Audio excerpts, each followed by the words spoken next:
If you're going to put in an email to all your buddies that this is some sort of Jewish plot for genocide and global sterilization, that is, in my book, textbook anti-Semitism. The founder of a Utah tech company is coming under fire this evening for an anti-Semitic email about COVID-19 vaccines. And developing in the last hour, we've learned founder Dave Bateman has resigned from Entrada's board of directors after sending the email.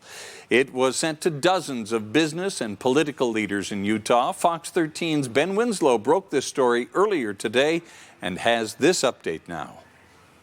The email was sent to a number of Silicon Slopes CEOs and political leaders, including the governor, with the subject line, genocide. Entrada founder and board chair Dave Bateman says, I write this email knowing that many of you will think I'm crazy after reading it.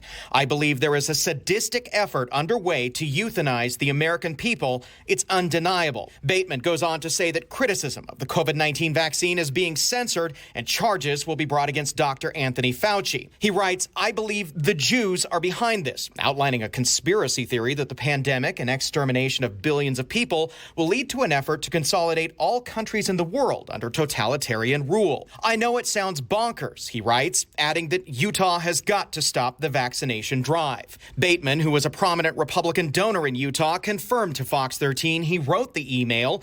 Yes, I sent it, he texted. I have nothing but love for the Jewish people. Some of my closest friends are Jews. My heart breaks for their 2,500 years. They've been mistreated by nearly every country on earth. But he defended his beliefs and says he fears billions around the globe are being exterminated. Bateman told me he meant the email for a few close friends, and it is his personal opinion.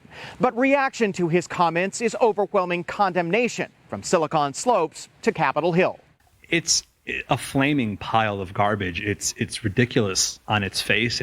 I mean, I'm not going to dignify the content of that email with kind of a blow-by-blow description of how asinine it is. This is blatant anti-Semitism. Rabbi Avremi Zippel says he's concerned it could lead to violence. This behavior can't just be condemned as some, crazy stuff in an email, because we know the real-life ramifications of this sort of stuff. The Political Action Committee representing Silicon Slopes on Utah's Capitol Hill says Bateman's comments do not represent their views. It's incredibly disturbing that somebody in our community would voice these kinds of opinions, especially during this time. We've all seen a rise in anti-Semitic behavior across the country and specifically in Utah because of the virus.